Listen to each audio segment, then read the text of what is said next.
Buenas tardes. Estamos iniciando nuestro estudio. A ver acá. Buenas tardes. Estamos iniciando nuestro estudio de la hora de la tarde para hablar acerca de... Ya estabas transmitiendo hace rato, no me di cuenta. Del estudio de la tarde que tiene que ver con el pecado es no creer en Jesús. Vamos en la 10ª sesión. Sería muy bueno que de todas maneras todos los que no han conectado antes, si este tema es interesante para ustedes, va a edificar su vida de fe y va a ayudarlos a que consigan un objetivo que lo vamos a decir hoy en esta clase, y es tener paz de Dios. Ustedes han escuchado que al terminar cada sesión yo digo misericordia, gracia y paz de Dios. De hecho, muchos de los libros de las cartas del apóstol Pablo, Pedro, Juan, Judas, en Hechos, todos dicen que tenga paz de Dios. Y yo escucho a muchas personas que me dicen que tenga paz de Dios, y a veces yo pienso si verdaderamente es esa paz que tiene, que transmite, y si es la paz que viene verdaderamente de Dios, la que me desea. Entonces usted va a una iglesia y dice salúdense y tengan el saludo de la paz. Entonces todo el mundo dice la paz, la paz, la paz. Entonces, ¿qué dijo el Señor en cuanto a eso? Juan capítulo 14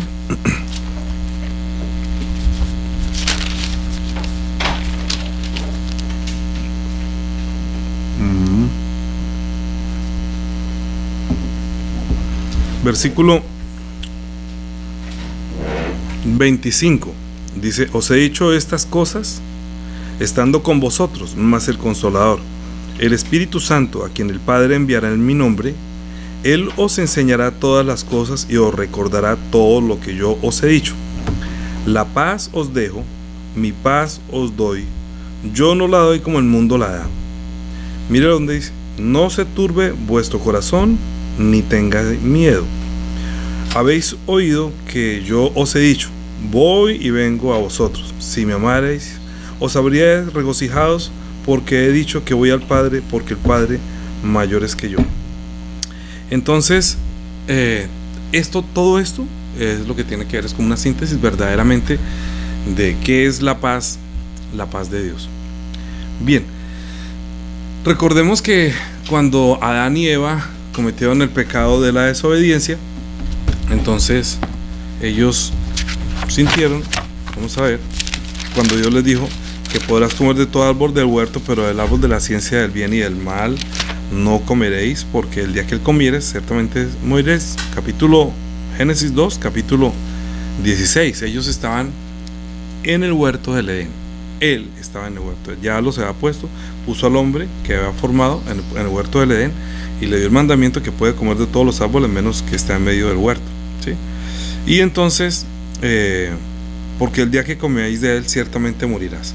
Cuando el diablo engañó a Adán por medio de la intervención de Eva, su mujer, aprovechó la parte débil y se acercó no directamente a quien había recibido el mandamiento, sino al que había recibido el mandamiento indirecto, que pues fue la mujer. Ya hemos hablado en otras sesiones acerca de la mujer.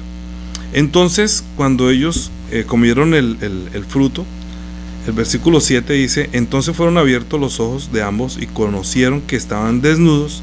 Entonces cosieron hojas de higuera y se hicieron delantales, y oyeron la voz de Jehová Dios que se paseaba en el huerto al aire del día.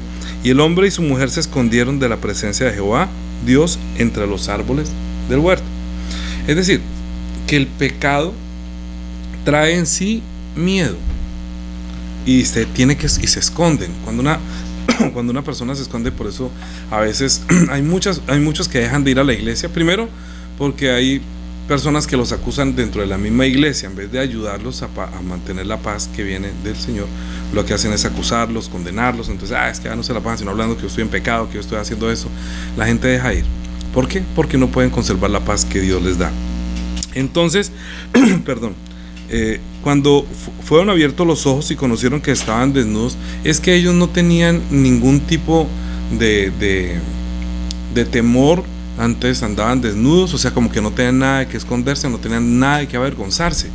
El hombre y la mujer no sentían vergüenza de andar con Dios porque no había el pecado ni la muerte. Cuando los hombres cometieron el pecado, pues recibieron la retribución, su justa retribución, que no fue un castigo, sino la justa retribución. Dijo, si come muere, y entonces el hombre comió y murió, quiere decir que quedó apartado, se alejó de Dios, y ya no es el que sirve a Dios, es el que ya no comienza, ya no puede cumplir, digámoslo así, no puede cumplir bien la función para la cual Dios lo llamó o Dios lo creó, que fue servirle a él.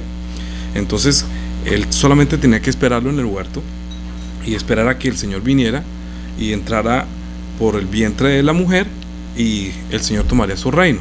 Pero como ellos desobedecieron, entonces los echaron fuera, mientras que Dios planeó cómo volver a restaurar esa relación con Dios, que el hombre no puede hacerlo por su propio lado, no puede hacerlo él solo, necesita de la ayuda de Dios. Entonces, si Dios no nos da a nosotros la paz, entonces ¿quién nos la va a dar? El mundo la da. Mire, usted escucha hoy en día que están proponiendo paz, que hagamos paz, que la guerra, o sea, ¿quién no quiere vivir en paz? Hasta en las casas quiere uno vivir en paz. Uno quisiera tener paz con su esposa, con su esposo, con sus hijos, con sus empleados, con sus vecinos, en su propio país, salir a trabajar. Todo el mundo busca la paz, busca la paz. Pero ¿qué dijo el Señor acerca de la paz que se nos ofrece en este mundo? Que ahorita lo más seguro es que en este tiempo nos van a buscar, a entrar en la paz que ellos quieren, porque es que la paz que ellos quieren es la paz que, si me deja hacer lo que yo quiera, entonces vamos a tener paz. Pero si usted no me deja hacer lo que yo quiera, entonces usted no va a tener paz, porque siempre lo va a fregar.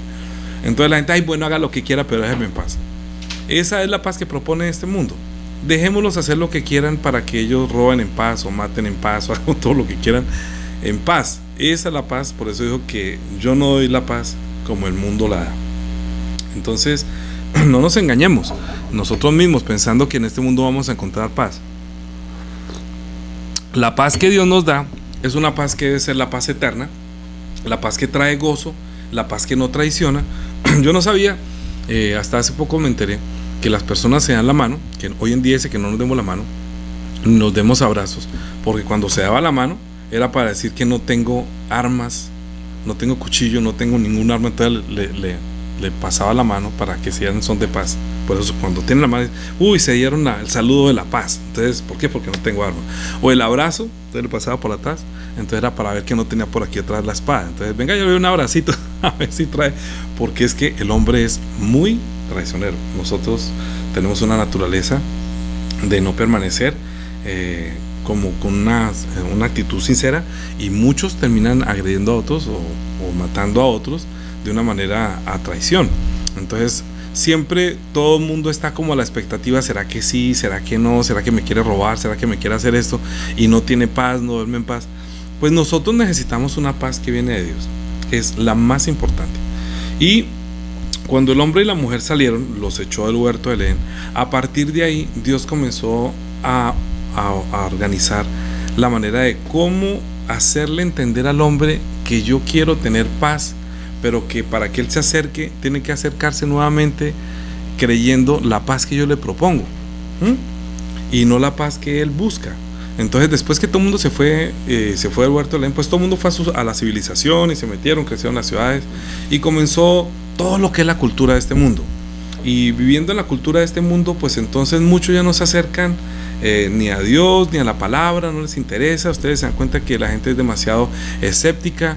De hecho, usted le va a predicar a algún de los cristianos hoy, y de los cristianos culturales de hoy, ¿no? Porque es que hay cristianos de la cultura y cristianos evangélicos o cristianos de fe que permanecen en la palabra, y a veces digamos que son más espirituales porque viven más por la palabra y por el Espíritu Santo, y otros son más carnales. Entonces siempre los carnales van a perseguir a los espirituales, y cuando un espiritual va a hablarle al carnal, el carnal pues obviamente se pone que usted qué me va a enseñar a mí, porque yo soy pastor, porque yo soy no se le puede hablar. Y puede ser posible que una persona que acaba de nacer, que tiene una buena fe, ha recibido una paz de Dios, y le está diciendo, mire, no es así, no es así. Entonces a veces hay mucho conflicto, no solamente dentro de la iglesia, sino dentro de las iglesias, dentro de las personas que están proponiendo un Dios bonachón, un Dios de amor, como lo enseñé esta mañana, un Dios que ahorita nos dio la oportunidad de estar en familia, de ver películas, de estar bien rico, bien chévere,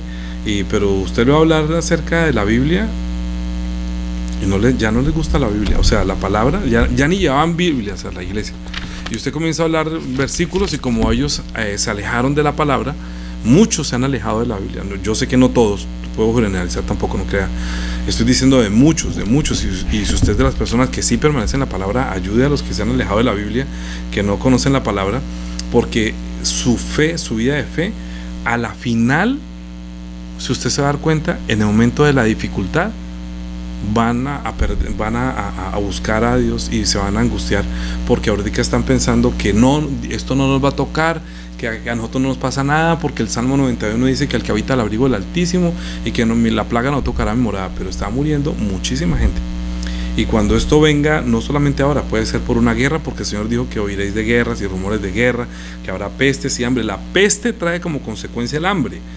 No es que un día pestes y al otro día hambre. Usted se da cuenta que después que la peste lo que hace es que la gente no sale, no hay quien trabaje, se para la economía y viene el tiempo de la hambre, de la recesión, y todo esto son principios de dolores. Entonces, por ahora la gente se siente como, uy, qué tan chévere que estamos juntos y tratando de llevar las cosas bien.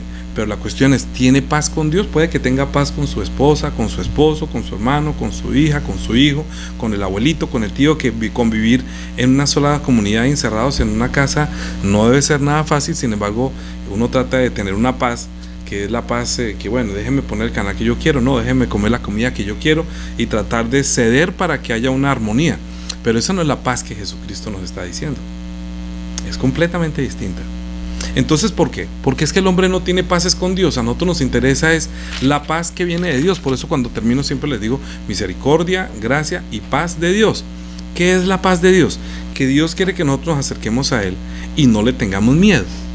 Pero la ley fue dada para que verdaderamente el hombre tema a Dios, que el hombre respete a Dios, que el hombre aprenda a servirle a Dios, porque después que salió del huerto del Edén y volvió a la cultura y volvió a los suyos, entonces volverse a acercar es muy difícil. Entonces quieren acercarse como quieren, y entonces el ejemplo de todo esto es que cuando ya Dios le dijo a Abraham que de ti haré una gran nación y serán benditas en ti todas las naciones de la tierra, de tu descendencia, entonces también se lo dijo a Abraham, a Isaac y a Jacob. Inclusive cuando la gente que piensa, hablando de la iglesia y del diezmo, las personas que enseñan a robar a Dios, bueno, yo dejo que les enseñen así.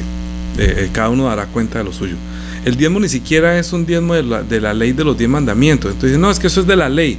Como es de la ley, entonces no hay que diezmar. Pero si quieren coger a los demás y acusarlos con que usted es un adúltero, entonces la gente debería decir, no, pero eso es de la ley. Lo mismo. Lo que pasa es que Génesis capítulo, me parece que es Génesis 28, si no estoy mal, cuando se acuerdan que Jacob luchó por la primogenitura, primero se vistió con la vestidura de Isaac para poder que lo bendijera el padre, Esaú, la vestidura de Esaú, para engañar a Isaac, su padre. Entonces después no solamente hizo eso, que lo engañó, sino primero se la compró, luego se hizo bendecir por el papá y finalmente luchó con Dios.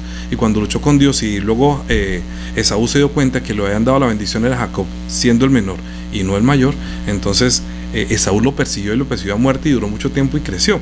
Cuando ya se iba a volver a su tierra que Dios le había prometido a Abraham, Isaac y Jacob, en el capítulo 28, en el versículo 10, él ya estaba de vuelta, ¿sí?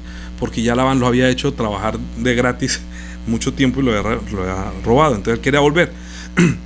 Versículo 10, cuando iba saliendo, salió pues Jacob de Berseba y fue a Harán, y llegó a un cierto lugar y durmió allí, porque ya el sol se había puesto, y tomó las piedras de aquel paraje y puso a su cabecera y se acostó en aquel lugar, y soñó, y he aquí que una escalera que estaba apoyada en la tierra y su extremo tocaba el cielo, y aquí ángeles de Dios que subían y descendían de ella, y he aquí Jehová estaba en lo alto de ella, el cual dijo, yo soy Jehová, el Dios de Abraham tu padre y el Dios de Isaac.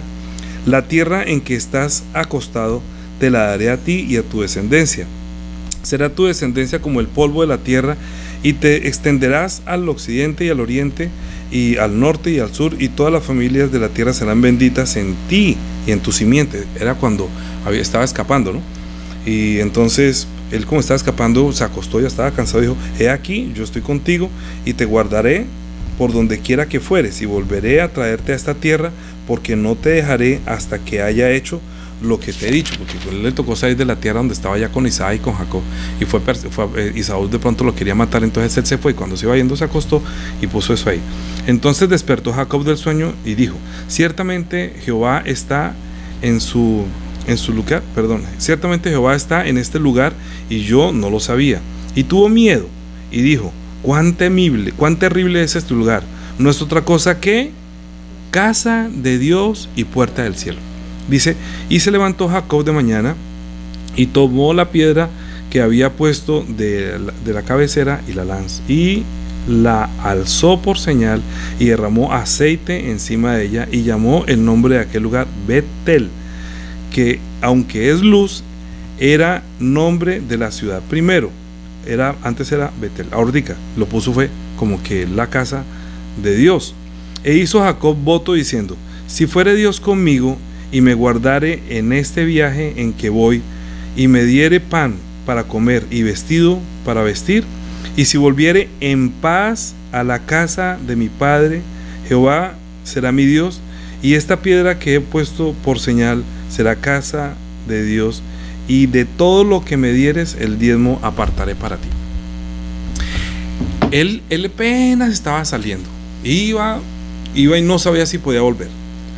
Entonces lo estaban persiguiendo, y él llegó a cierto lugar y se acostó, y cuando vio que Dios le había dicho: yo sé que usted se va a ir, pero yo lo voy a volver a traer acá, y esta tierra que se la prometí a Abraham e Isaac va a ser para ti. Entonces no se preocupe, usted se va a multiplicar en otra parte, y cuando venga ustedes van a dar esta tierra. Entonces Jacob, entendiendo que Dios estaba con él, dijo: si usted me irá conmigo, si viene conmigo y me prospera, de todo lo que me dieres el diezmo apartaré para ti. Quiere decir es que de aquí en adelante yo te voy a declarar con mi diezmo que tú eres mi propietario, y todo lo que tengo yo y voy a tener aquí es tuyo, tú me lo das, y el diezmo apartaré.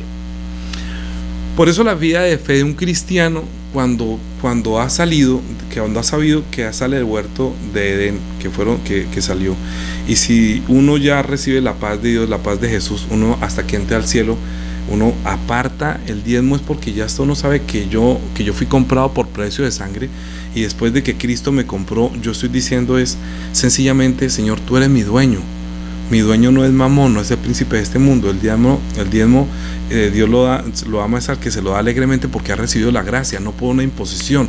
Los que toman el diezmo como una ley, muchos tienen miedo de si diezmo o si no diezmo. Pero desde aquí se está viendo que si Dios nos permite volver al reino de los cielos, porque nuestro espíritu fue creado para ir al cielo, entonces si nosotros vamos al cielo, si Dios está conmigo, el diezmo apartaré. Es nuestro corazón, pero usted piense como quiera, pero fue el corazón que Dios le puso, lo que le prometió Jacob sin haber recibido los 10 mandamientos. Él no estuvo, fue Moisés el que estuvo en el desierto, fue Moisés el que recibió los 10 mandamientos, pero él sabía que quería volver a la tierra de donde iba a volver, y solamente quería tener certeza de que Dios iba a estar con él, y de todo lo que le diera, para que él siempre se acordara que Dios estaba con él, y que todo lo que tenga de aquí en adelante, yo nunca me olvidaré que todo proviene de ti. Entonces, pues digamos que fue un pacto de uno que viene de la descendencia de Abraham, de Isaac y Jacob, a quien Dios le dio la promesa que en ti serán benditas todas las naciones.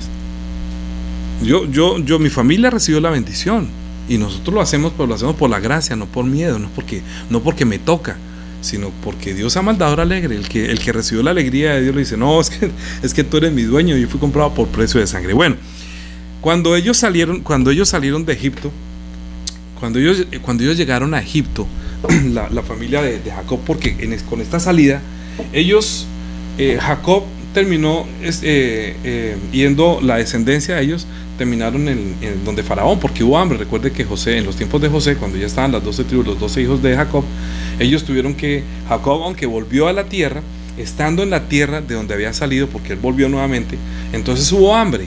Y como hubo hambre, entonces Dios los trasladó y se fueron por medio de José, y todos los que habían nacido de la descendencia de Jacob, después de haber vuelto, estuvieron en la casa de Faraón, estuvieron en Egipto. Entonces Egipto, escuche bien, Egipto es donde gobierna Faraón, ¿sí? Y Faraón, ellos tuvieron que servirle durante 400 años, pero Dios le había prometido a Abraham que esa tierra saldrían y que los traería llenos de la riqueza, llenos de la bendición, que no saldrían con las manos vacías. Llegó el tiempo después de 400 años, después de muchos años, después de lo que pasaron ahí, que se multiplicó la descendencia, llegaron a ser tantos, que luego Faraón despertó y dijo, no, esta gente es demasiada, vamos a matar por lo menos la mitad, vamos a bajar la población de los judíos, porque estaba peligrando nuestro reino. Entonces mandó matar a todos los que nacieran, y ahí fue cuando nació Moisés, y Moisés entonces fue el que los ayudó a salir por la mano por la mano de Dios. Y la puerta de la salida fue en las casas, pusieron una puerta y la untaron con los dinteles de la sangre para poder salir de Egipto. Y luego ellos pasaron el mar,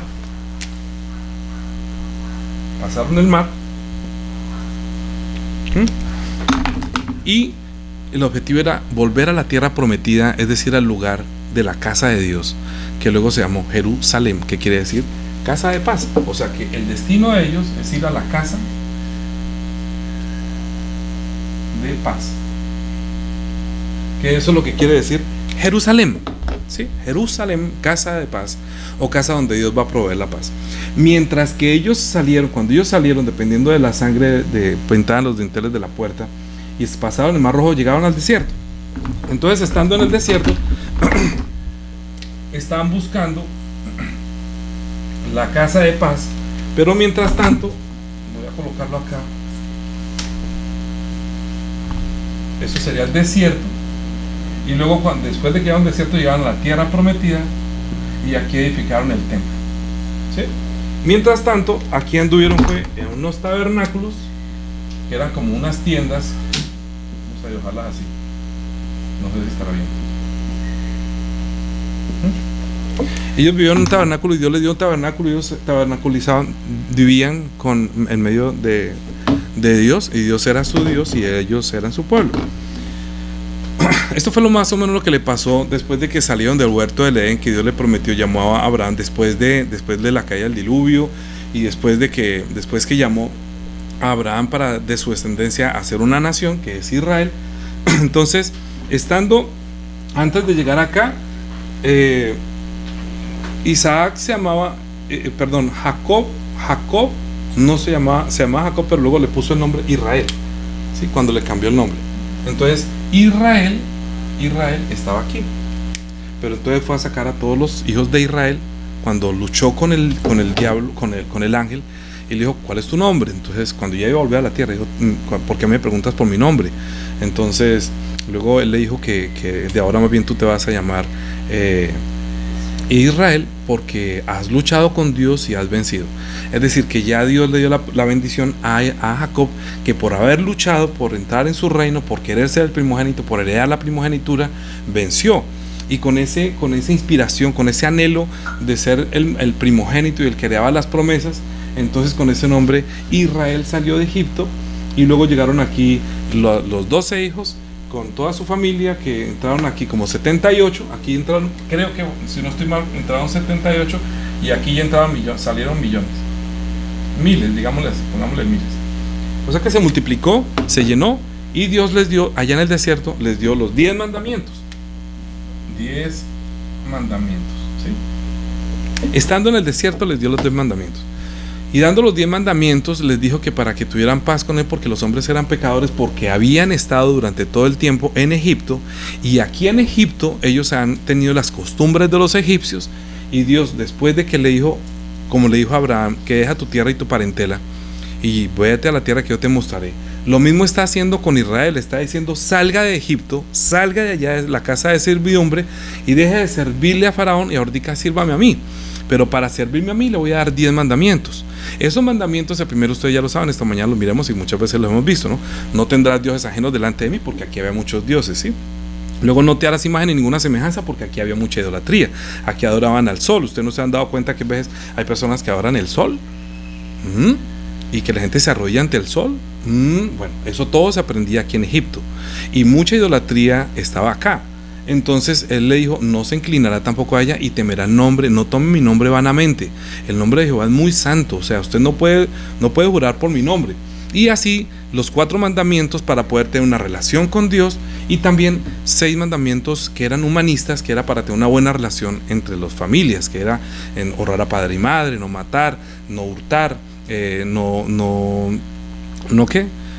adulterar, y luego no chismear ni levantar falso testimonio, y finalmente no codiciar los bienes ajenos. Con esos 10 mandamientos ellos comenzaron a buscar la tierra prometida, y llegó el tiempo en el que antes que ellos se fueran, él les enseñó por medio de Moisés a hacer los sacrificios, y nombró sumo sacerdote, y nombró sacerdotes, y nombró levitas que servían en este tabernáculo, ¿sí? Que era algo parecido a esto que me hizo mi amada esposa Juanita. Yo no sé si se alcanza a ver ahí. Bueno, vamos a ponerlo un momentico. Esto era un tabernáculo, no era el templo hecho por mano con piedra, que fue cuando llegó el Señor. Esto era el sitio que Él les dio. Les dijo un altar del holocausto y una taza del lavacro, y luego el lugar santo y el lugar santísimo. Y los levitas, que eran los de la descendencia de Aarón, ellos podían solamente servir hasta acá. Ellos allá hacían la parte del sacrificio y traían los corderos, los sacrificaban, y luego todos tenían que pasar por acá y lavarse en el lavamanos. Y después de eso los sacerdotes sí podían venir acá y prender las velas, y luego quemar el incienso y ponerlos y cambiar los panes de la mesa de la proposición. Esto lo echaban aceite, esto lo echaban incienso, y esto ponían los panes que no podían ser amasados con agua sino con aceite para que no se quebrara. Bien, después del segundo velo estaba el arca del testimonio. El arca del testimonio era lo que guardaba ahí, donde Dios dio testimonio que Dios había escogido a Aarón y no que podía ser cualquiera. La vara de Aarón reverdeció, dando Dios una señal que yo estoy contigo, y se guardó ahí. ¿Qué se guardó también ahí? La tacita que contenía el maná. El maná era un testimonio que Dios es el que provee el pan todos los días, que así estuvieron en el desierto, Dios era su proveedor. Y por último estaba la ley, que eran los 10 mandamientos, que fue lo que estaban acá, que era la palabra de Dios que los guiaría, y eso estaba en el lugar santísimo. Y sobre eso estaba el propiciatorio, que era algo que tapaba la urna, que era llena de oro y tenía 2 querubines o 2 ángeles así en forma de encima. Ok, el sumo sacerdote, uy, esto está muy pegado, ¿será que se me daña? Uy, sí, se dañó. Bueno, el sumo sacerdote, es que tiene demasiado. El sumo sacerdote venía, entraba acá, sacrificaba por sus pecados, sacrificaba un cordero, y luego se lavaba, entraba, encendía las velas, prendía el incienso y decía: oye Israel, Jehová nuestro Dios, Jehová uno es, y amarás a Jehová tu Dios con toda tu mente, con toda tu fuerza, con todo tu corazón. Todo esto pasaba acá, y cambiaban las velas. Esto lo hacían los sacerdotes continuamente, y se turnaban. Pero el sumo sacerdote entraba una vez al año, y no podía entrar sin sangre, y él entraba por la vara por el velo. Era una vez al año que podía entrar hasta aquí, este lugar, o sea, era de tiempo en tiempo, y venía aquí y pedía perdón por los pecados de la ignorancia del pueblo, ¿sí? Ese era como lo que Dios les dio en el Antiguo Testamento. Mírame a ver si de pronto puedes ponerle como una cítica pegante, más bien, que me lo voy a usar nuevamente. Entonces,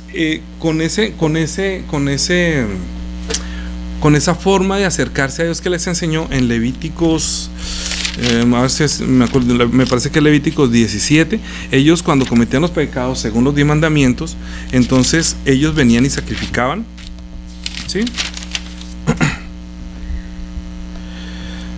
Un momentico.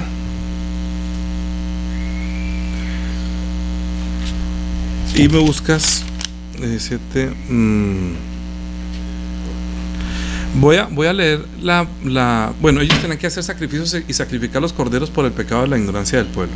¿Y qué dijo Dios en el capítulo 17, versículo vamos a leer desde el 1? Tú tienes ahí, me busca la cita donde dice que la sangre les he dado y hará expiación. Creo que es 16, no la encuentro ahorita. Es Levíticos 16, la expiación. Si es el capítulo 16, se purificaron. Es que es muy largo, y yo quiero que entiendan que para no hacerlo tan largo no voy a leer todo.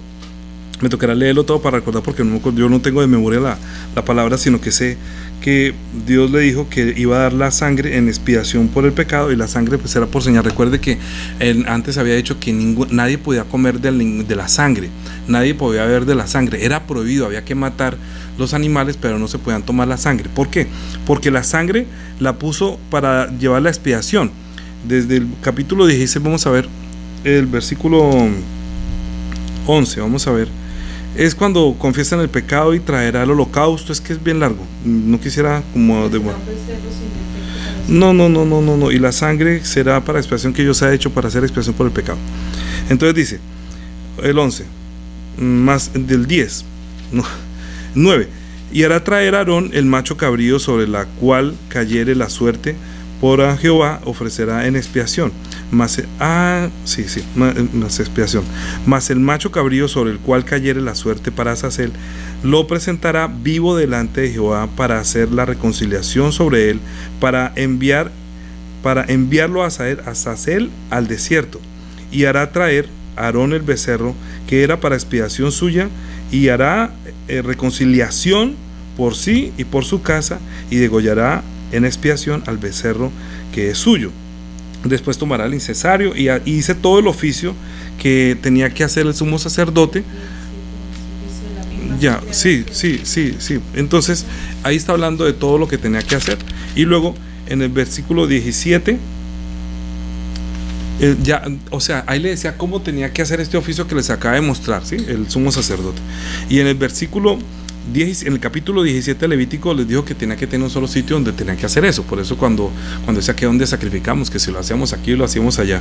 Entonces en el versículo 10 dice: si cualquier varón de la casa de Israel o de los extranjeros que moran entre ellos comiere alguna sangre, yo pondré mi rostro contra la persona que comiere la sangre y la cortaré de entre el pueblo. Porque, mire, escuchen, porque la vida de la carne en la sangre está. La vida de la carne en la sangre está. Y yo os la he dado para hacer expiación sobre el altar por vuestras almas, y la misma sangre hará expiación de la persona. Es decir, cuando Dios creó al hombre, creó los animales, creó en ellos la sangre. ¿Por qué creó en la sangre?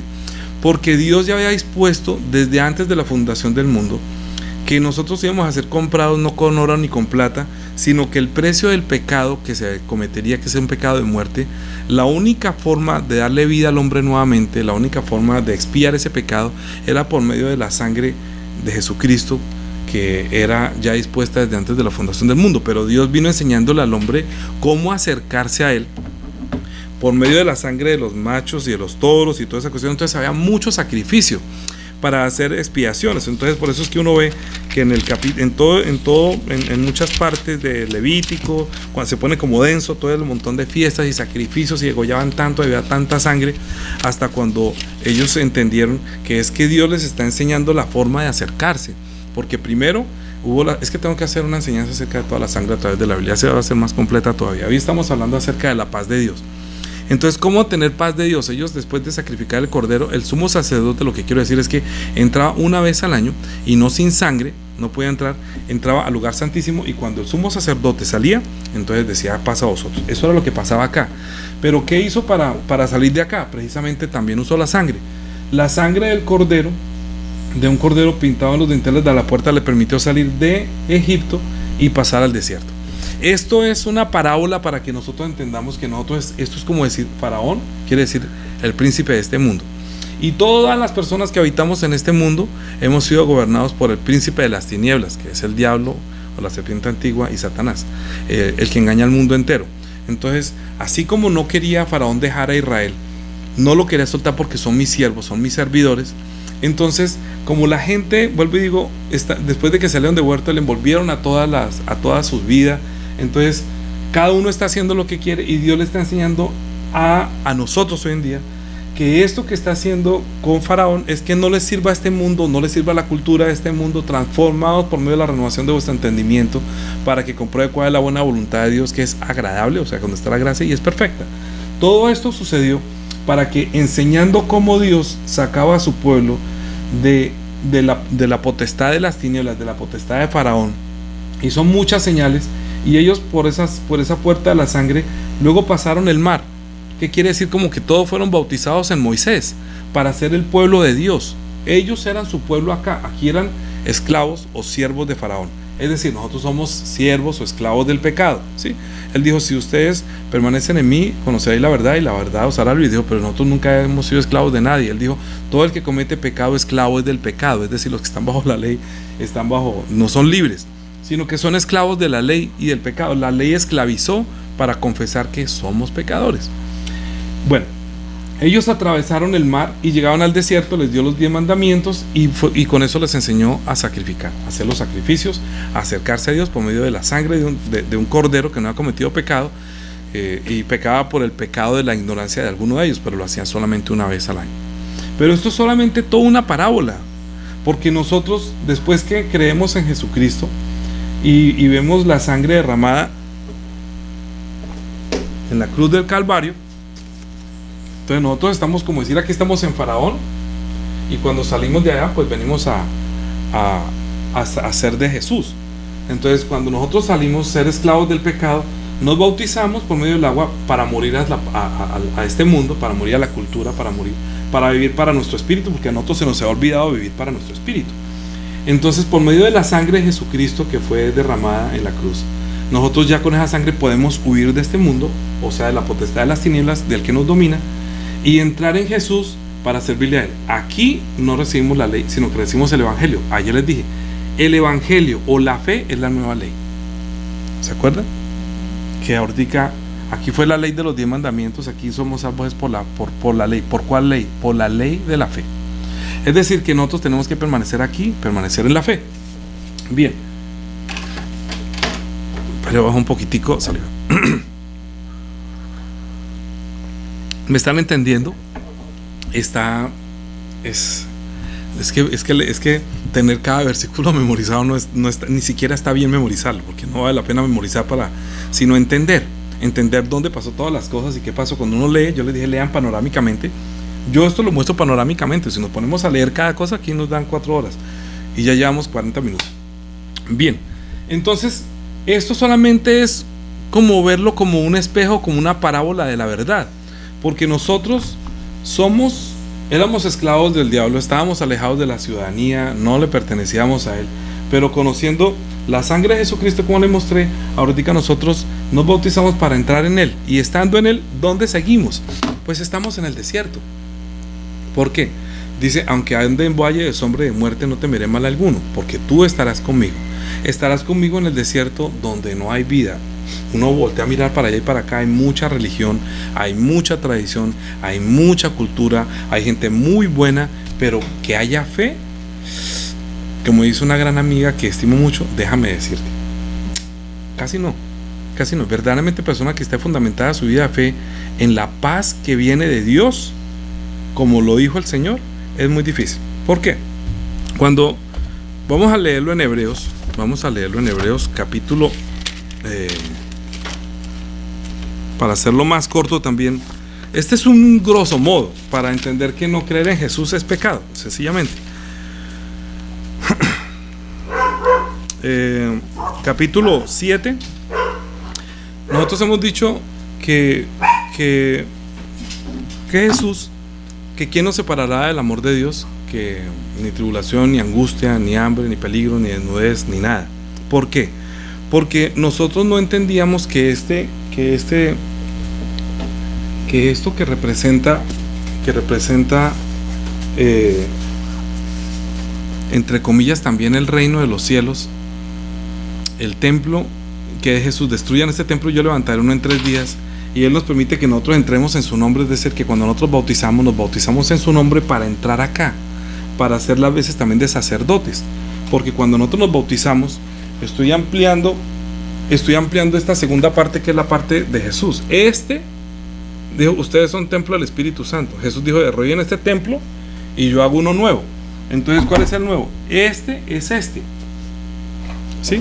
Es decir, que cuando nosotros vemos al templo, vemos al interior de Jesús y ve el interior nuestro. Por eso Jesús dijo que Él no necesitaba que le diera testimonio del hombre, porque Él sabía lo que había en el hombre, que no había vida, no había servicio, no había sacrificio, no había oración, no había nada, estaba muerto. Pero una vez nosotros entramos En Jesús, pues nuestra vida comienza a tener sentido.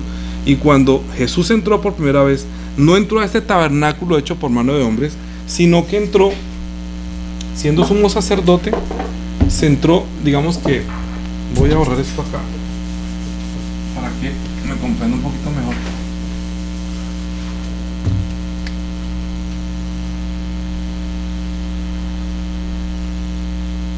Porque es que no puedo rayar el otro.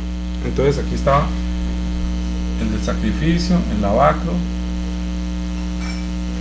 el lugar santo y el lugar santísimo. Cuando él murió, entonces el velo del templo se rasgó. Cuando los hombres entraban, entonces el sumo sacerdote, dependiendo de la sangre, entraba caminando hacia el sacrificio y luego se lavaba las manos, entraba acá, prendía todo acá, hasta que llegaba acá, ¿sí?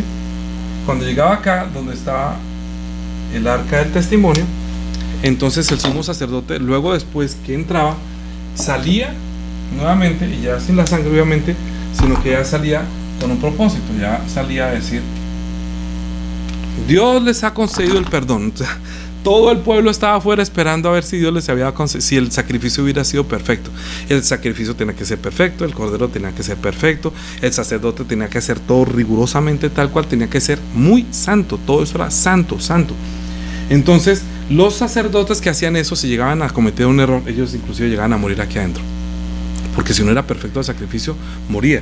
Y ellos tenían que estar cada año estar cambiando el sacerdote que hacía la expiación por el pecado de los hombres. Entonces eso lo hacía el sumo sacerdote. Y en el capítulo 7 dice, por favor lean ustedes todo Hebreos, ¿no? Pero voy a colocar algunas partes nomás. Hebreos capítulo 7 versículo 20 dice: y esto no fue hecho sin juramento, porque otros ciertamente sin juramento fueron hechos sacerdotes, pero con el juramento de que dijo: juró el Señor y no se arrepentirá, tú eres sacerdote para siempre según el orden de Melquisedec.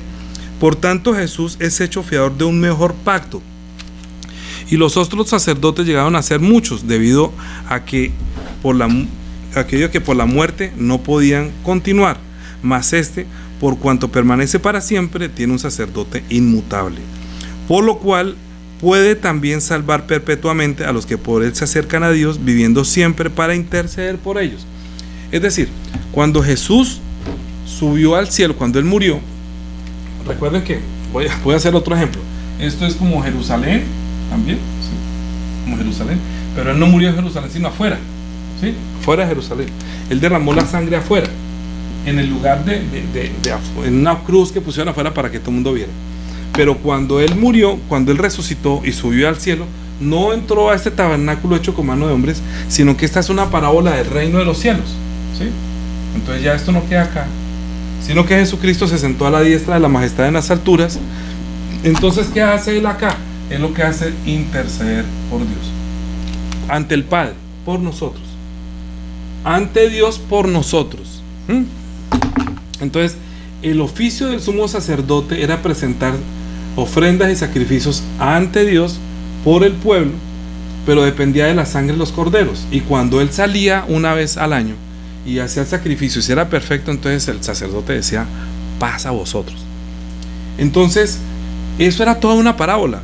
Pero Jesucristo está diciendo que dice: más 24, más por cuanto permanece para siempre, tiene un sacerdocio inmutable, por lo cual puede también salvar perpetuamente a los que por él se acercan a Dios, viviendo siempre para interceder por ellos. Porque tal sumo sacerdote nos convenía, santo, inocente, sin mancha, apartado de los pecadores, hecho más sublime que los cielos, que no tiene necesidad cada día, como aquellos sumos sacerdotes, de ofrecer primero sacrificios por sus propios pecados y luego por los del pueblo, porque esto lo hizo una vez y para siempre, ofreciéndose a sí mismo, porque la ley constituye sumos sacerdotes a débiles hombres, pero la palabra del juramento posterior a la ley es al Hijo hecho perfecto para siempre. Es decir, Jesucristo puede cumplir esos oficios eternamente. Es decir, ellos entraban solamente un año porque eran débiles, porque morían, entonces tenían que estarlos cambiando. Pero si el cielo es eterno, el sacerdote debe ser eterno. Aquí es donde yo les digo a muchos hermanos, a muchas personas, cuando yo les digo paz a vosotros, es que cualquier persona que se acerca a Él y ha cometido pecados, que yo sé que nos va a pasar, tiene que entender que hay una diferencia entre el creyente y el no creyente. Los que se pierden son los que no creen. Los que creen se salvan. ¿Por qué? Porque cuando el evangelio, es que otra cosa que la gente no sabe es que el evangelio no es el evangelio del amor. Cuando usted va a predicar, ¿qué predica? Hermano, Jesús te ama, Dios te ama, Jesús te ama, todo el mundo te ama, te ama, te ama. Pero ¿cómo? ¿Sí? El evangelio no es el amor. La ley es el amor, porque la ley dice que ame a Dios y ame al prójimo. Entonces, cuando usted va a predicar que sea bueno, que sea justo, que sea santo, está predicando la ley, está predicando el amor. Pero el evangelio no es el evangelio del amor. Ponga por favor un momentico mientras que leo. Voy a colocar esto acá, ¿sí? Vamos a mirar en Hechos capítulo 2 qué es el evangelio, para que entiendan primero, para poder continuar acerca de la paz. Si me demoro un poquito y se alarga, por favor tengan paciencia. Esto es para estudiar. Antes estoy sintetizando mucho. Eso voy a hacer una enseñanza por ahí de 3 horas para que sea bien. Estamos hablando de Hechos capítulo 2 versículo 28. Hechos, no, espérate un momentico. Hechos 1. Espérate un momentico. Yo estoy leyendo bien. Hechos 2, 38. Vamos a leer 36, desde el 36. Dice: sepa pues certísimamente toda la casa de Israel que a este Jesús, a quien vosotros crucificasteis, Dios le ha hecho Señor, o sea, dueño, heredero de todo, y Cristo, o sea, Salvador, ¿sí? El que nos salva. Al oír esto, se compungieron de corazón y dijeron a Pablo. Entonces dijeron: uy, ¿cómo así que nosotros matamos al que sí tenía miedo? Se compungieron de corazón y dijeron a Pedro y a los otros apóstoles: varones hermanos, entonces ¿qué haremos? Pedro les dijo: arrepentidos y bautícese cada uno de vosotros en el nombre de Jesucristo para el perdón de los pecados, y recibiréis el don del Espíritu Santo, porque para vosotros es la promesa, y para vuestros hijos y para todos los que están lejos, para cuantos el Señor, en nuestro Dios, llamare. Téngase por bien servido que el Señor lo llamó para que usted reciba de Él la gracia y el perdón. Pero ¿qué se necesita para el perdón? Verdaderamente, ¿qué es el evangelio? Arrepiéntase. El evangelio no dice otra cosa sino arrepiéntase. Cuando usted lee el Nuevo Testamento, Jesucristo mandó siempre a decir, y comenzó a decir: arrepentidos porque el reino de los cielos se ha acercado. ¿Qué decía Juan el Bautista? Arrepentidos porque el reino de los cielos se ha acercado. Lo primero que Jesús comenzó a decir cuando comenzó su ministerio, ¿qué fue? Arrepentidos porque el reino de los cielos se ha acercado. Después de la tentación,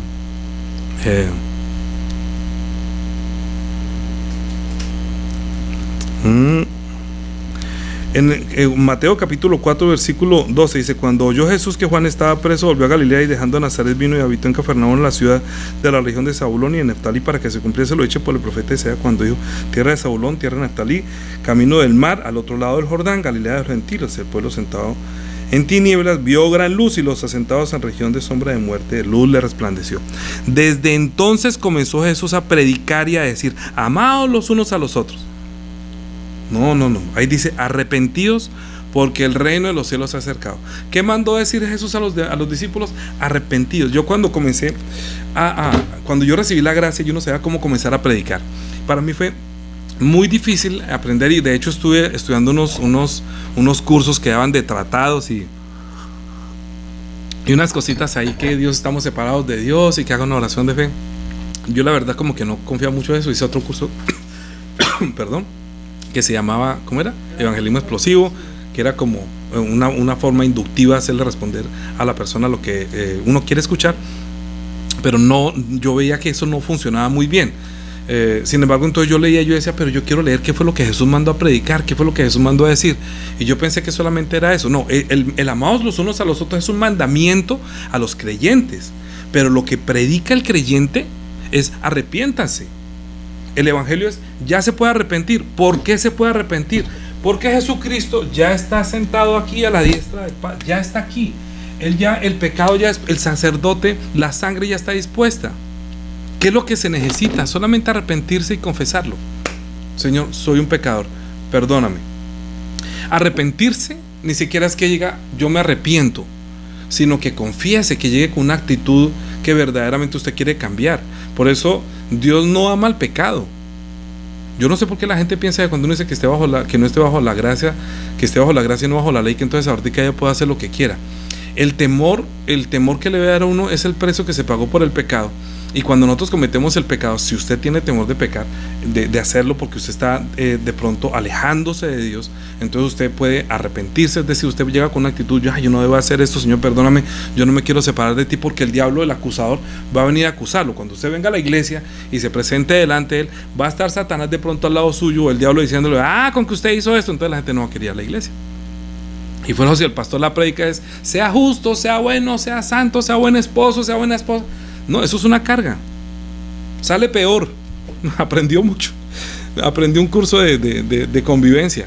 Pero no, nosotros siempre estamos diciendo que la sangre ya está en el lugar santísimo, que el sacrificio ya está ahí. Está esperando es que el Señor vuelva, que Él vuelva a recoger la iglesia. De todas maneras, cuando Él murió, escucha muy bien, cuando Él murió y cuando resucitó, después que resucitó, es Juan capítulo, a ver si me acuerdo, Juan capítulo 20, a ver.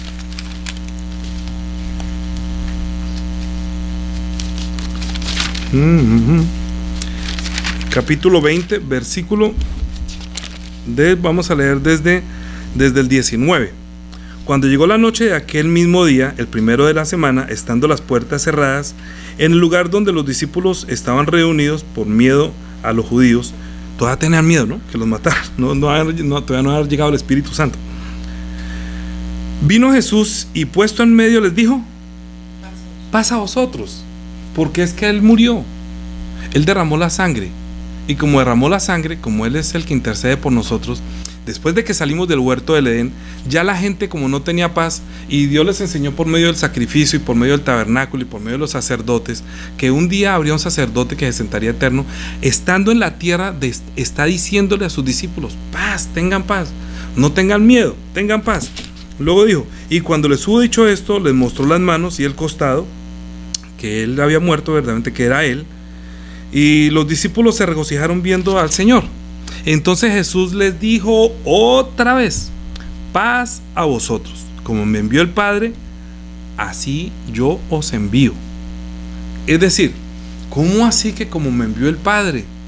El Padre envió para darnos paz a nosotros. El Padre envió a Jesucristo porque de tal manera amó Dios al mundo que dio a su Hijo unigénito para que nosotros tuviéramos paz para con Dios, para reconciliarnos, porque nosotros éramos enemigos de Dios.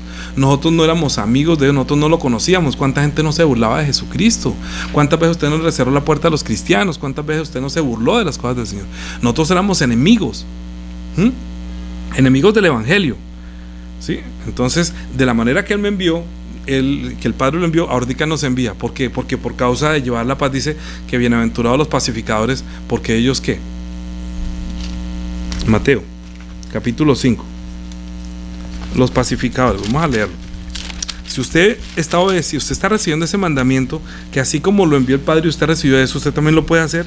Entonces Mateo capítulo 5 dijo 9, dice, bienaventurados los pacificadores, porque ellos serán llamados hijos de Dios, porque así como el Padre lo envió, nosotros estamos yendo a llevar la paz de Dios. Entonces, bienaventurados los que entienden la paz y están llevando la paz. Dice que cuán hermosos son los pies de los que anuncian la paz, de los que anuncian las buenas nuevas. ¿Cuál es la buena nueva? Usted es empacador, sí, solamente falta que se arrepienta, porque el Señor está intercediendo por usted. Si está intercediendo por usted, solamente falta que usted ponga el pecado en Él, que usted descubra, que desnudamente vaya y le diga, Señor, yo soy esto.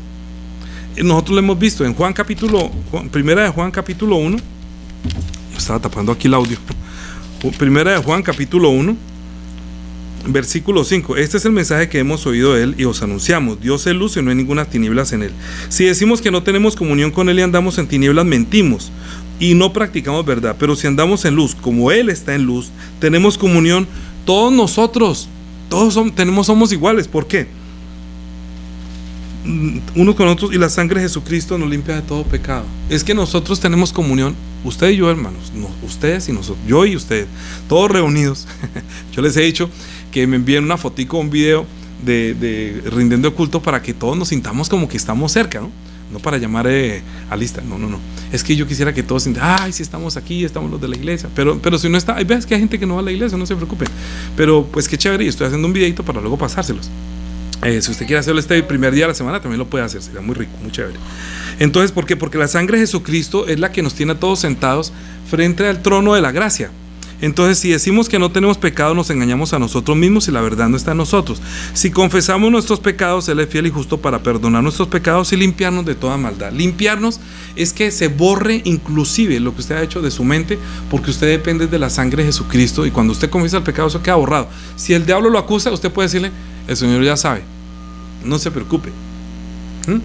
Hay un cuento que decía que si te acuerdas del pato, entonces... bueno, otra vez se lo cuento que se me alarga mucho. Vamos a otra cosa. Jesucristo salió y dijo, paz a vosotros. Entonces, si nosotros no tenemos paz, si nosotros no conservamos la paz, ¿habrá personas que nos quieren quitar la paz? Sí, pero muchos.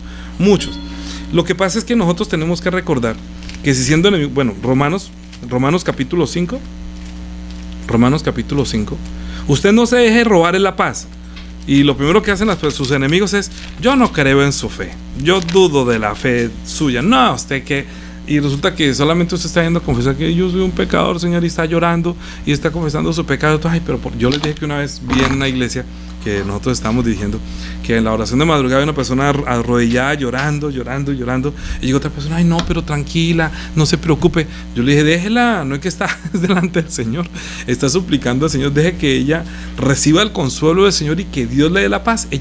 Nosotros no necesitamos la paz de los hombres. Tranquilo, yo te no. ¿Acaso yo tengo potestad de perdonar los pecados a todo el mundo? A ver, usted podría decir que yo como pastor un día voy a decir, bueno, vengan todos el domingo que les voy a hacer un perdón comunitario. Bueno, pida el perdón para todo el mundo. No, lo que yo les diría es, crean lo que Jesús dijo, que le dijo a la mujer, tus pecados te son perdonados. ¿Quién dijo eso? El Eterno. Solamente usted diga, amén, Señor, amén.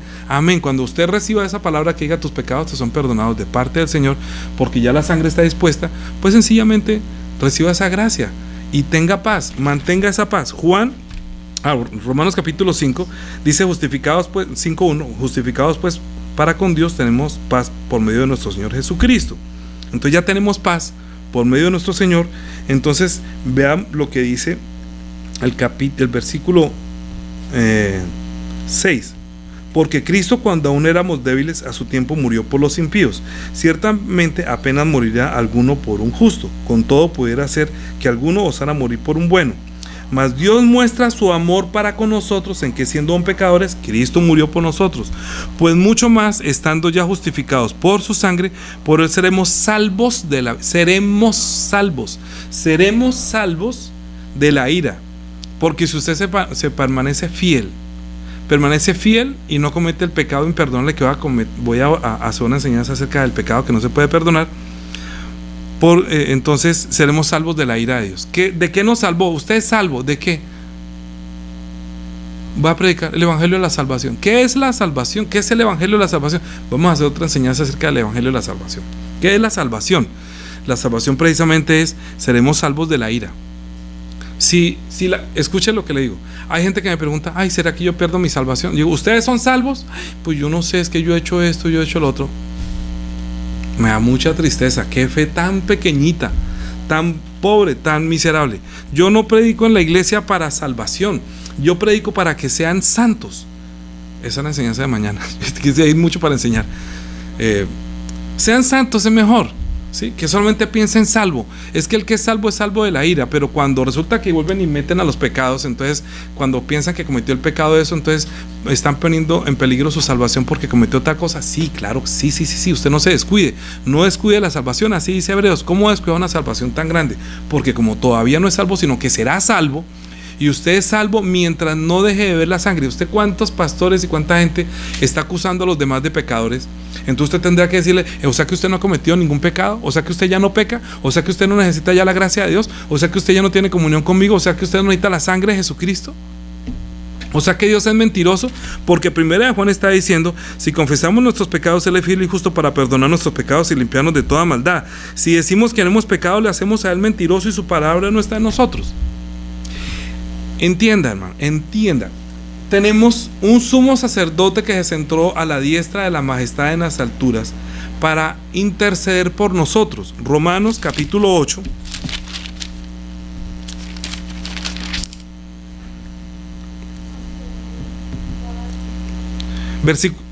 Romanos capítulo 8, versículo 31. ¿Qué pues diremos a esto? Si Dios es por nosotros, ¿quién contra nosotros? El que no escatimó ni a su propio Hijo, sino que lo entregó por todos nosotros, ¿cómo no nos dará también con Él todas las cosas? ¿Quién acusará a los escogidos de Dios? Pues si Dios es el que justifica, entonces ¿quién me puede acusar a mí? ¿El diablo? No, porque yo le confieso mi pecado a Él. Él me acusa, pero el Señor me justifica. ¿Por qué? Porque yo con mi pecado te declaré. ¿Quién es el que condenará? ¿El pastor el que condenará? ¿El hermano? ¿La hermana? ¿El tío? ¿El primo? Cristo es el que murió, más aún el que también resucitó, el que además está a la diestra, el que está también a la diestra de Dios, el que también intercede por nosotros.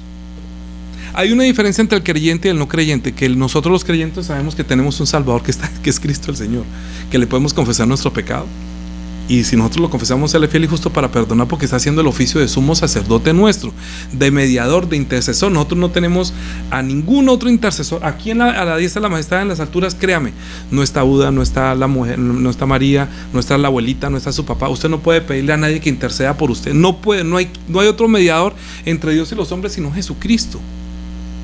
Si Cristo se sentó a la diestra de la majestad en las alturas, ¿para qué vamos a buscar otro mediador? Dígame. Si la misma María no pudo hacer nada por Jesús cuando estaba muriendo, ¿qué va a poder hacer por mí? Perdónenme. No hizo nada por su... Jesucristo sí hizo por nosotros. Él cuando derramó la sangre dijo desde ahí: Padre, perdónalos, no saben lo que hacen. Y con esa palabra y con su propia sangre se presentó vivo ante Dios, para que luego Dios lo resucitara y lo sentó a la diestra de la majestad de las alturas, para que siguiera haciendo ese oficio de interceder por nosotros. Es Juan 17. ¿Tiene paz o tiene miedo? Puede acostarse esta noche pensando: ay Señor, gracias por tu sangre, gracias.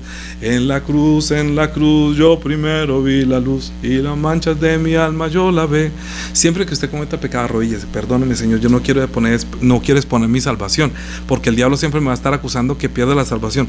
Yo no estoy pensando en la salvación, porque yo fui libre de la ira hace mucho tiempo. Lo que pasa es que si yo me descuido, pues el que se descuida, mire que no, el que quiera estar firme, mire que no caiga.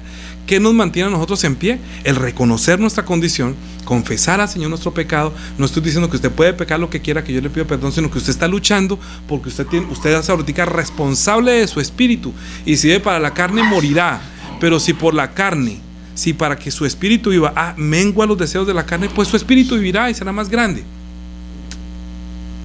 Para esa lucha que usted tiene interna, que yo siempre la he comparado con un perro blanco y un perro negro. Si usted alimenta más el uno o el otro, pues es el que gana. Si usted alimenta más la carne, pues se vuelve de la carne y muere. Pero si usted por la carne, para que su espíritu viva, no provee para los deseos de la carne, pues su espíritu vive, va a vivir mejor. Entonces le va a agradar a Dios, ¿sí? Porque a Dios le agrada es que viva para mi espíritu, porque los que son del espíritu piensan las cosas del espíritu, los que son de la carne piensan las cosas de la carne. Por eso en la iglesia hay mucho carnal que lo va a juzgar a usted por sus delitos de la carne. Pero usted tiene un mediador que se sentó a la diestra de la majestad en las alturas. Yo oro, mire, yo se lo digo delante de Dios, yo me levanto y oro, comienzo yo recuerdo las personas que se hacen en las bancas de la iglesia, y yo digo: aquí se hace Mónica, aquí se hace, ahorita en la primera fila está Carla, está, ya le voy a decir, Jessica, para después no decir que no me acuerdo. Jessica, también se sienta Margarita, Carla, Leonardo, luego se sienta Alfonsito, luego Marilita. Así, yo lo recuerdo a todos, y en mi oración estoy recordando quienes se sientan, y estoy intercediendo por los que no han blasfemado su nombre, para los que se acuerdan de Él, y el Señor también se acuerde, que así como yo intercedo por ellos, ojalá ustedes también intercedan por mí, que también el Señor esté, porque yo estoy orando a Él por ustedes, para que Él interceda por ustedes, porque ese es mi oficio como pastor, que yo no cese de orar, que yo no cometa el pecado de dejar de orar por ustedes, por mi familia. Esto es un pecado que no se debe cometer. Pero yo no puedo orar. Jesús dijo: yo no te ruego por todo el mundo, yo te ruego por los que me diste. Yo también oro por los que el Señor me da. Si el Señor me da a mí 10 ovejas, oro por las 10 ovejas. Si me da 100 ovejas, oraré por las 100 ovejas. Mientras recuerda su nombre, ¿sí? Ahora, los que se conectan por internet, ¿acaso no lo recordaré yo? Se los garantizo. y lo digo delante de Dios que no miento, lo recuerdo. No voy a decirlo a todos, pero yo sé que está acá Cami Miguel en Argentina, está Alex, está en Villa de Ley, pero no puedo nombrar a todos, entiéndame, ¿sí? Pero a todos los recuerdo. ¿Por qué? Porque son los fieles que han estado recibiendo la palabra de la gracia, y ustedes se dan cuenta que la palabra que nosotros predicamos en nuestra iglesia es una palabra completamente, digámoslo así, hasta el culto es distinto, la palabra es distinta, la enseñanza es bíblica, porque nuestra fe no está fundamentada en filosofías y en ser buenos, sino en conocer a Dios y a Jesucristo, porque ahí es donde está la vida. Entonces la paz que viene de Dios es la paz que Cristo nos da cuando usted se acerca al trono de la gracia y usted puede confiadamente acercarse a Él sin miedo. Sí, porque el amor echa fuera el temor. Si usted ama a Cristo, usted puede arrodillarse: Señor, yo no me quiero separar de ti, el diablo me está acusando y lo que quiere es que yo me aleje de ti. Por favor, más bien perdona mi pecado, porque es que el pecado me asedia y estoy luchando hasta la sangre, ¿sí? Porque lucha contra el pecado que lo quiere separar de la gente, que quiere separar, que no vuelva a la iglesia, que allí es lo mismo que acá, que es lo mismo, que todos los caminos conducen a Dios, que Dios es amor. ¿Dios es amor? Sí, claro que Dios es amor, claro que sí, Dios es amor. Primera de Samuel, creo que es Primera de Samuel o Segunda de Samuel, ya no me acuerdo. Capítulo, ya no me acuerdo, 25, donde mandó matar. Primera de Samuel, capítulo 25, no, donde mandó matar a todos. Primera de Samuel, capítulo 15, me parece que, espérate a ver. Samuel, 15. Sí, 15. 15, vamos a leer desde...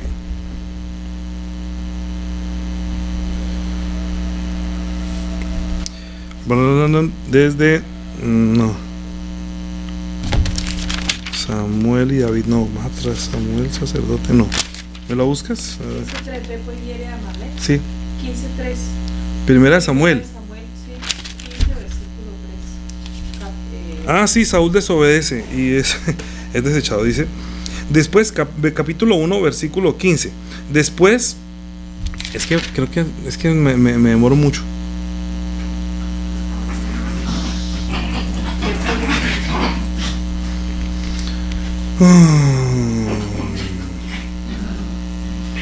Sí, leámoslo desde el 15.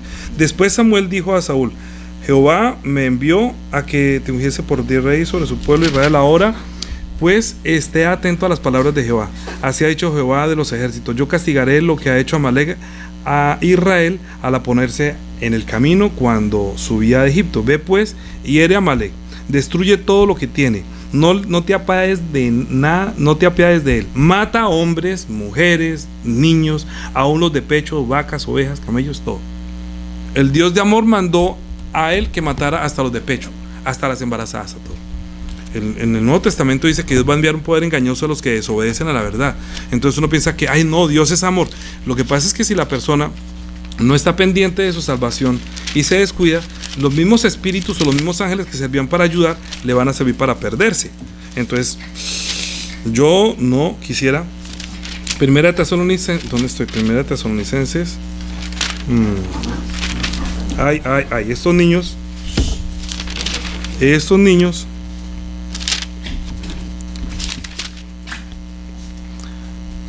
Segunda de Tesalonicenses capítulo 2, versículo 8.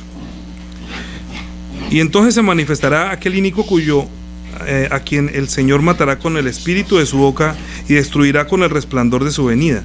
Inicuo cuyo advenimiento es por obra de Satanás con gran poder y señales y prodigios mentirosos y con todo engaño de iniquidad para los que se pierden por cuanto no obedecieron al amor de la verdad.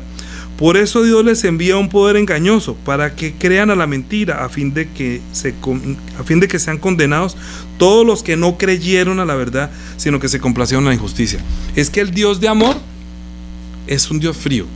Nuestro Dios, que manifestó su amor por medio de Cristo, es Dios frío. Si usted se aleja de Él lo deja que usted se aleje.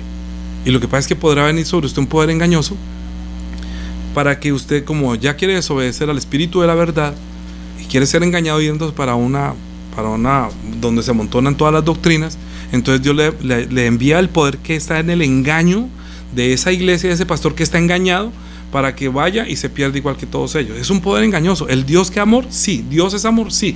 ¿Dios es de paz? Sí. Dios nos quiere dar amor por medio de Jesucristo. Por eso envió el Espíritu Santo, para que el Espíritu Santo nos recuerde que pecado es no creer en Jesús. No creer en Jesús, que Él es nuestro sumo sacerdote que se sentó a la diestra de la majestad en las alturas para interceder por nosotros. Así que si alguien lo acusa a usted de pecado, sencillamente recuerde que si usted no le ha confesado al Señor su pecado, eso va a estar en la conciencia dándole duro. Por eso es mejor confesarle a su pecado para que el diablo no lo acuse más, y luego la sangre de Jesucristo aún borre de su mente todo lo que usted ha hecho. Lo que usted hizo antes de bautismo, eso me ha hecho ni se nombre, ni diga. Me ha dicho, usted creyó en Él. Usted vino con toda su carga de pecado, con todo lo que usted hizo antes de conocer a Cristo, y todos sus pecados son enterrados en el agua, y ya ya Jesús no se acordará de él. Nada, no le va a acordar. Así como yo no conocí a mi esposa, pues yo que iba a preguntar y a exigirle de lo que ella fue de su vida antes. Yo la acepté así como vino. Dios nos aceptó así tal como estamos, ¿sí? Y enterró todo su pasado y no recuerda todo el pasado. Pero ya lo presente, sí. Lo presente, sí. Por eso se sentó a la diestra de la majestad en las alturas, para interceder por los que están luchando por entrar al reino de los cielos, y que sabe que el diablo los tienta, que no pueden caer en la tentación. Y entonces, para que no viva usted para su espíritu, como lo dije ayer, arrepiéntase. Arrepentirse es lo único que se necesita para que el Señor interceda por usted. De resto, ya está el sacrificio allá. Él ya dijo, paz a vosotros. Entonces, dejemos hasta aquí por hoy. Entonces vamos a orar, y luego sí, pues que el Señor tenga misericordia de nosotros. Vamos a orar. Padre nuestro que estás en los cielos, santificado sea tu nombre, venga tu reino, hágase tu voluntad como en el cielo, así también en la tierra. El pan nuestro de cada día, dánoslo hoy, y perdona nuestras deudas como también nosotros perdonamos a nuestros deudores, y no nos metas en tentación, mas líbranos del mal, porque tuyo es el reino, el poder y la gloria por todos los siglos. Amén. Hermanos, como les dije, misericordia, gracia y paz de Dios.